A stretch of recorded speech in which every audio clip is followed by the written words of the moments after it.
Albane and Valmond, Emperor of Alamein, apparelled in magnificent attire, with retinue of many a knight and squire, on St. John's Eve at Vespers, proudly sat and heard the priests chant the Magnificat.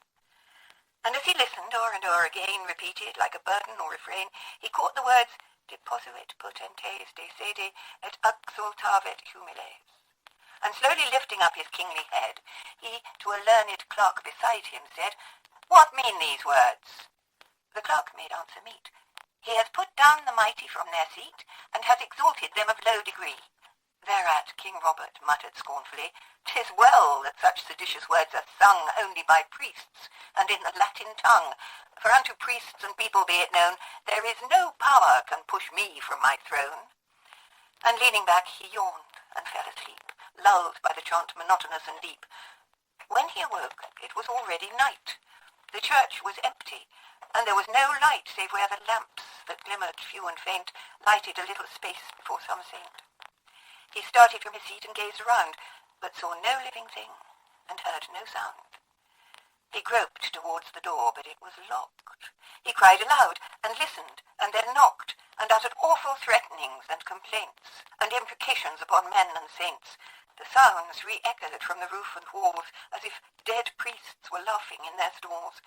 At length the sexton, hearing from without the tumult of the knocking and the shout, and thinking thieves were in the house of prayer, came with his lantern, asking, "Who is there?"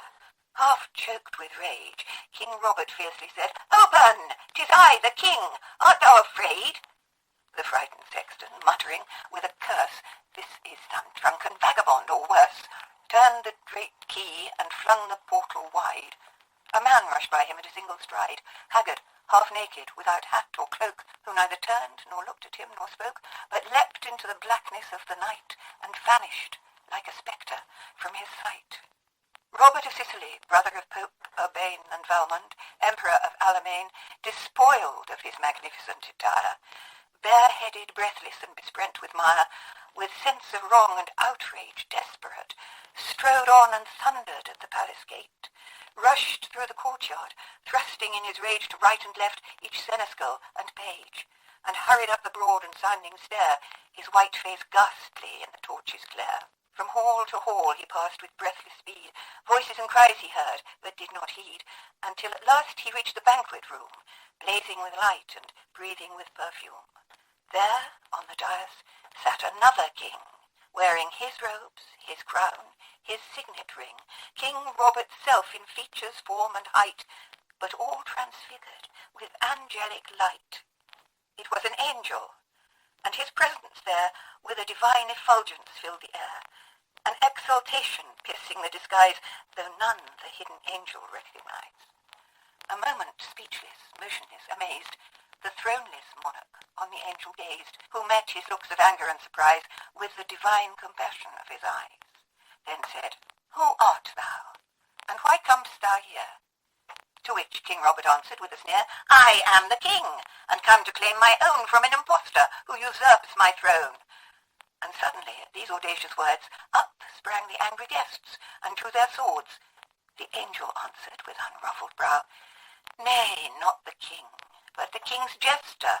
Thou shalt henceforth wear the captain's scalloped cape, and for thy counsellor shall lead an ape.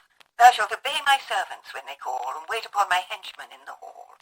Deaf to King Robert's threats and cries and prayers, they thrust him from the hall and down the stairs.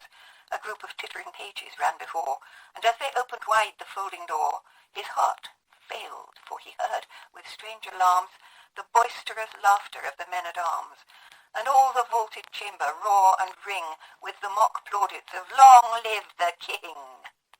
Next morning, waking with the day's first beam, he said within himself, "It was a dream." But the straw rustled as he turned his head. There were the cap and bells beside his bed. Around him rose the bare, discoloured walls.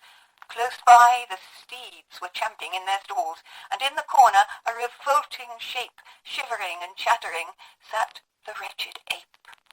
It was no dream. The world he loved so much had turned to dust and ashes at his touch.